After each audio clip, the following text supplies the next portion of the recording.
Today I'm going to be looking at the LG G7 ThinQ, or most people just call it the LG G7, which is LG's latest flagship smartphone, which pun intended is thinking out loud.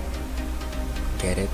Okay, that was a bad pun, but this is going to be my impressions video of the new G7 ThinQ and what are the things I would like to express on this device. Now, first thing that stands out to me, and if you're a long time viewer and anybody that's in the tech space knows, is that I, Kiva Gordon, have a bit of annoyance for the notch. Yes, the notch.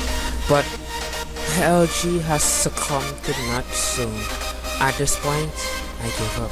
I shall succumb to the notch. Yahweh did it, Apple did it, even Essential would have started this notch trend, and many other manufacturers are going to do it too.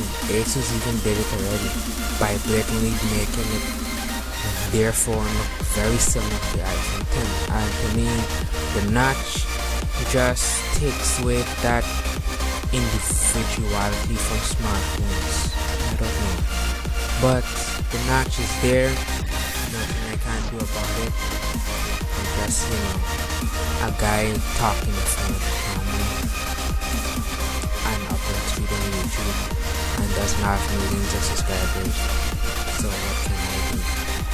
But it also has a great camera, and also LG cameras in the past have been very good, especially in the G series, having dual lens cameras, one being wide angled of course, and they have did something like what Yahweh would have done on the Mate 10 and lately the P20 by having AI features which the camera can select which type of mode is the best for that scene that you're going about to take a photo of, if you have on that AI camera feature on.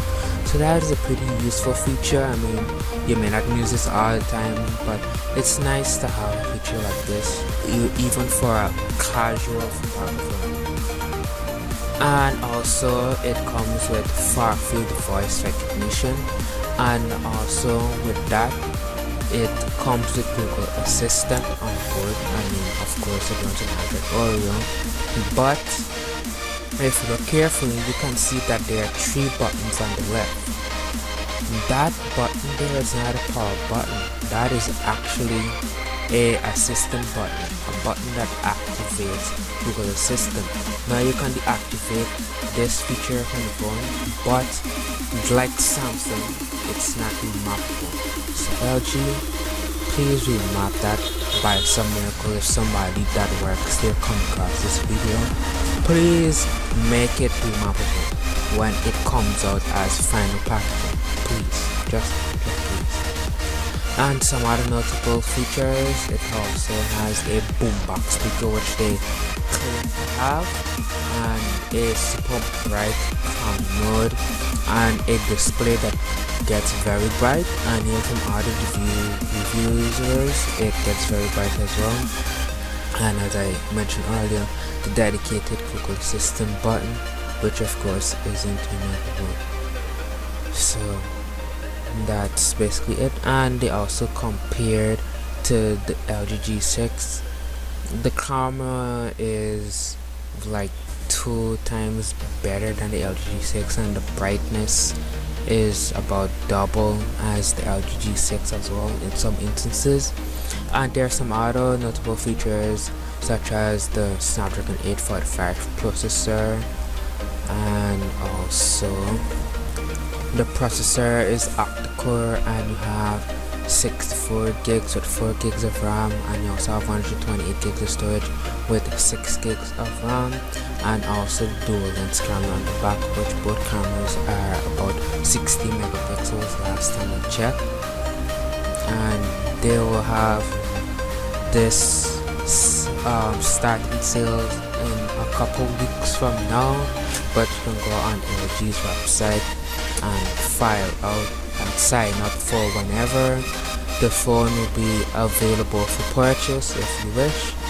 And that is about the LG G7 ThinQ and my impressions.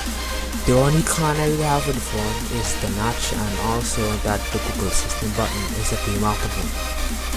But when it comes out in sales, we will hopefully be able to better judge this phone. So that is it. Kiva Tech guys, signing out. Like this video, share, subscribe for more, comment your thoughts as well. See you guys in the next one. Bye.